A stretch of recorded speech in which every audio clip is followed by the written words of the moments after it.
আজিৰ এই সংবাদমেলত উপস্থিত থকা আমাৰ সাংবাদিক বন্ধুসকলক মই আন্তৰিক তৰফৰ পৰা সংগ্ৰামী অভিনন্দন জ্ঞাপন কৰিলোঁ। আৰু লগতে আপোনালোকে গম পাইছে যে আমাৰ কোচ ৰাজবংশী জনগোষ্ঠীটোক জনজাতিকৰণৰ কাৰণে ৰাজনৈতিক বাধা খেলত মানে এটা পইণ্ট হৈছে, আপোনালোকে গম পাইছে, আমি সকলোৱে পাই আছো যে প্ৰতিশ্ৰুতিৰ ওপৰত প্ৰতিশ্ৰুতি। আৰু আমি এইবাৰ কৈছো প্ৰতিশ্ৰুতি নহয়, এইবাৰ আপোনালোকে বাস্তৱত কাৰ্যত পৰিণত কৰক, আৰু নহলে এই সংগ্ৰাম কিন্তু ভয়ানক হ'ব। আৰু এই কোচ ৰাজবংশী জনগোষ্ঠীয়ে এতিয়া আমি সমগ্ৰ অসমতে আমি এলানি কাৰ্যসূচী ঘোষণা কৰিছো, আৰু যোৱা 9 তাৰিখৰ পৰাই আমাৰ চাৰিওফালে আমাৰ আন্দোলন বিয়পি পৰিছে। দেখা পাইছে আমি অহা 24 তাৰিখত আমি ইয়াতে বৰপেটা ৰোডত এক বিশাল গণসমাৱেশ আমি ইয়াতে আয়োজন কৰিছো। আৰু ইয়াতে আমাৰ মূল দাবী হ'ল কোচ ৰাজবংশী জনগোষ্ঠীৰ জনজাতিকৰণ, কমতাপুৰ ৰাজ্য আৰু কেএলৰ সৈতে শান্তি আলোচনা। আৰু এটি বিশেষ গুৰুত্বপূৰ্ণ কথা হ'ল কি, আমি ইয়াৰে হ'ল ভূমিপুত্ৰ, আৰু আমি খিলঞ্জীয়াই নহয়, আমি ভূমিপুত্ৰ হয় ইয়াৰ। আৰু এই ভূমিত আমাক বিটিচিত আমাক এই ভূমিত আমাৰ অধিকাৰ প্ৰদান কৰিব লাগে অতি শীঘ্ৰে। আৰু লগতে কোচ ৰাজবংশীসকলক বিটিচিত তেখেতসকলক সংৰক্ষিত মানে ক্লাছ মানে প্ৰটেক্টেড ক্লাছ হিচাপে অতি শীঘ্ৰে ঘোষণা কৰিব লাগে, নহ'লে ইয়াৰ পৰিণাম এই আন্দোলনত যি হ'বলগীয়া আন্দোলন মানে আমি ঘোষণা কৰিবলৈ মানে বাধ্য। যে যিটো পৰিস্থিতি হৈছে আমি জানো 25 তাৰিখত এটা আমি আদৰণি জনাইছো, তথাপিতো আমি জানো যে কিটো হ'ব। কিন্তু অনাগত দিনত আমাৰ সংগ্ৰাম একদম বহলভাৱে আমাৰ সমগ্ৰ কমতাপুৰত আমি এই আন্দোলন বিয়পি পৰিব, এক বৃহৎ আন্দোলন। ইয়াত আমাৰ কমপ্লিটলি অৰ্থনৈতিক আমি অৱৰোধ মানে পৰ্যায়লৈ যাম।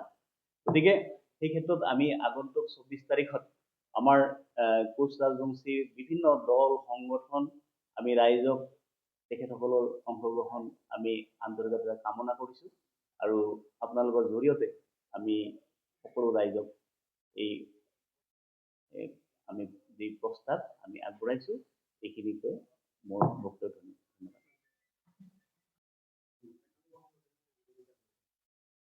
হয়, ইতিমধ্যে আপোনালোকে দেখা পাইছে যে যেতিয়াই নেকি আমাৰ কোচ ৰাজবংশীৰ লগত অসমৰ বাকী 6টা জনগোষ্ঠী যেতিয়া জনজাতিকৰণৰ দাবী বিলখিনি বা দাবীৰ কাৰণে যিখিনি মানে ফলাফল আগবাঢ়ি আহে, ঠিক তেনে সময়তে ট্ৰাইবেল সংঘৰ আদিত্য ঠাকৰাই ডাঙৰীয়াই মানে সদায় আমাক মানে বিৰোধিতা কৰি থাকে।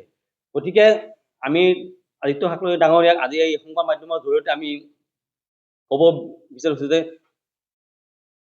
বছৰ বছৰ ধৰি আপোনালোকে যে জনজাতিকৰণখিনি যে ভোগ কৰি আছে, আজি আমি কোচ জনগোষ্ঠীখিনি আপোনালোকে নিশ্চয় জানে বিভিন্ন দেশৰ পৰা আমাৰ এই জনগোষ্ঠীখিনি মানে আৰ্থিকভাৱে পিছপৰা, ৰাজনৈতিকভাৱে পিছপৰা, বিভিন্ন ভাৱে পিছপৰা। গতিকে আমি আজি এই সংবাদ মাধ্যমৰ জৰিয়তে আদিত্য ঠাকৰাই ডাঙৰীয়াক আমি অনুৰোধ জনাম যে কোচ লগত অসমৰ 6 জনগোষ্ঠীৰ যি দাবী, সেই দাবীৰ পৰা বিৰত থাকক, অন্যথা কিন্তু আপুনিও কোনো বৃহত্তৰ মানে প্ৰতিবাদৰ সন্মুখীন হ'ব।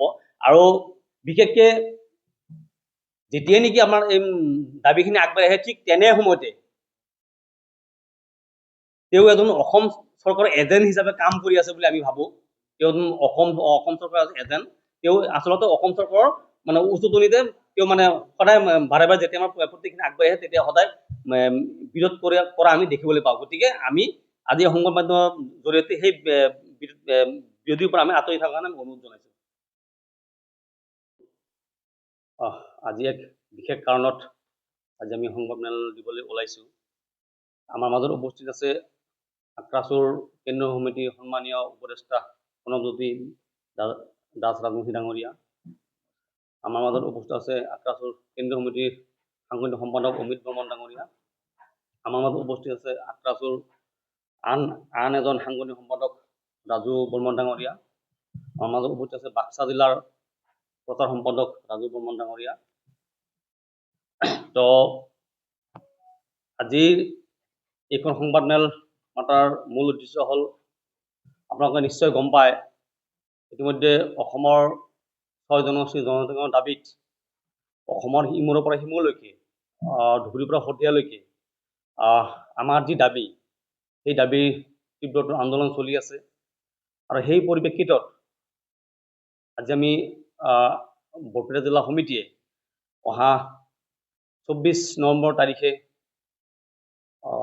বৰপেটা জিলা কোচনি ছাত্ৰ সন্থা, কোচনি জনগোষ্ঠী, বিভিন্ন জাতীয় দল সংগঠন আৰু ৰাইজৰ সহযোগত অহা 24 তাৰিখে আমি বৰপেটা মিনি ষ্টেডিয়ামৰ এক বিশাল জোৰ সমদল কাৰ্যসূচী আমি ৰূপায়ণ কৰাৰ কাৰণে প্ৰস্তুতি চলাইছোঁ। আৰু উক্ত আমাৰ যি বিশাল জোৰ সমদল কাৰ্যসূচী, উক্ত কাৰ্যসূচীত আমাৰ জাতীয় সংগঠনৰ তথা আমাৰ জাতীয় ৰাইজক উক্ত দিনাখন আবেলি 4 বজাত যোগদান কৰাৰ কাৰণে, দললৈ যোগদান কৰাৰ কাৰণে আমাৰ কাৰ্যসূচীখিনি সফল কৰাৰ কাৰণে আজি আমি সংবাদ মাধ্যমৰ জৰিয়তে আমাৰ জনগোষ্ঠীৰ ৰাইজক আমি অনুৰোধ জনাইছোঁ। তাৰ লগতে আমাৰ অসমৰ প্ৰিয় কণ্ঠশিল্পী জুবিন গাৰ্গ ডাঙৰীয়া যিটো মৃত্যুবৰণ কৰিলে, আৰু আজিলৈকে কিন্তু আমাৰ প্ৰয়াত জুবিন গাৰ্গ ডাঙৰীয়াৰ ন্যায় নাপালে। গতিকে আজি এই সংবাদ মাধ্যমৰ জৰিয়তে আমি অসম চৰকাৰক তথা যি তদাৰক কমিটি, আমি আজি সংবাদ মাধ্যমৰ জৰিয়তে আমি আহ্বান জনাইছোঁ যে জুবিন গাৰ্গৰ উচিত ন্যায় লাগে, আৰু যিসকল দোষী, যিসকল কাল্পিত, সেইসকলক কঠোৰৰ পৰা কঠোৰতম শাস্তি দিয়াৰ কাৰণে আমি দাবী জনাইছোঁ। তাৰ লগতে আপোনালোকে গম পায় 2023 চনত আমাৰ যি সশস্ত্ৰ সংগঠন কেৰলৰ সেনাধ্যক্ষ সন্মানীয় জীৱন সিংহ ডাঙৰীয়াক চৰকাৰে জংঘলৰ পৰা মাতি আনি তেওঁ মানে গৃহ বন্ধ কৰি ৰাখিছে, কিন্তু এতিয়ালৈকে যি শান্তি আলোচনা, সেই শান্তি আলোচনালৈকে এতিয়ালৈকে আগবঢ়া নাই। গতিকে আজি এই আপোনালোকৰ সংবাদ মাধ্যমৰ জৰিয়তে আমি অসম চৰকাৰক দাবী জনাইছোঁ যে আমাৰ কেৰলৰ সেনাধ্যক্ষ জীৱন সিংহ ডাঙৰীয়াকো আলোচনাৰ মেজত আনি শান্তি আলোচনা যিখিনি প্ৰক্ৰিয়া এইখিনি ফুলফিল আপ কৰিব লাগে। অতিকৈ গুৰুত্বপূৰ্ণ বিষয় যে যিহেতু অসম চৰকাৰে এই দীৰ্ঘদিনীয়া দাবী, অসমৰ 6টা জনগোষ্ঠী যি দীৰ্ঘদিনীয়া দাবী, এই দাবীৰ প্ৰতি সঁহাৰি জনাই অসম চৰকাৰে ইতিমধ্যে এটা সিদ্ধান্ত লৈছে যে যোৱা 25 তাৰিখে অসম চৰকাৰৰ যি বিধানসভা অধিৱেশন হ'ব, এই 25 তাৰিখৰ দিনা আমাৰ এই 6 জনগোষ্ঠীৰ বিলখন মানে বিধানসভাত গৃহীত কৰিব বুলি মানে ইতিমধ্যে সংবাদ মাধ্যমৰ জৰিয়তে প্ৰচাৰ কৰিছে। আৰু আমিও অসম চৰকাৰক আমি ধন্যবাদ জনাইছোঁ। আমি এটা আশা ৰাখিছোঁ যে অহা 25 তাৰিখে নিশ্চয় আমাৰ কোচৰাজনীৰ লগতে অসমৰ 6 জনগোষ্ঠীৰ এটা ভাল ফলাফল ওলাব। কিন্তু আমি অসম চৰকাৰক অনুৰোধ কৰিব বিচাৰিছোঁ যে এই আমাৰ যি দীৰ্ঘ দাবী, এই দাবী লৈ যাতে আপোনালোকে বাৰে বাৰে প্ৰতাৰণা নকৰে। আমাৰ 25 তাৰিখ কিন্তু শেষ নহ'ব।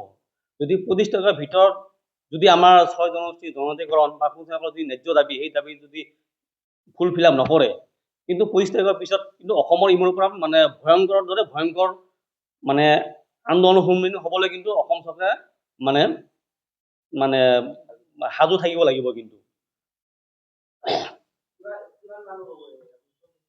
হয়, ইতিমধ্যে আপোনালোকে দেখা পাইছে আমাৰ বিভিন্ন জিলাত আমাৰ এই আন্দোলন কাৰ্যসূচী চলি আছে। আৰু আমাৰ বৰপেটা ৰোডতো আমি 5,000 পৰা 6,000 মানুহ গোট খোৱাৰ কাৰণে আমি এটা প্ৰস্তুতি লৈছোঁ।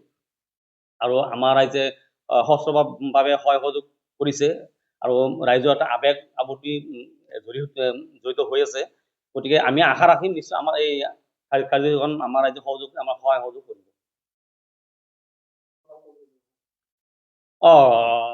ইতিমধ্যে আমি থিৰাং কৰিছোঁ, আমি বৰপেটা মিনি ষ্টেডিয়ামৰ পৰা বৰপেটা চহৰৰ মাজমজিয়ালৈকে আমি মানে সমদল কৰি আমি শিমলাগুৰিত যাই তাতে সমাপ্ত কৰিম।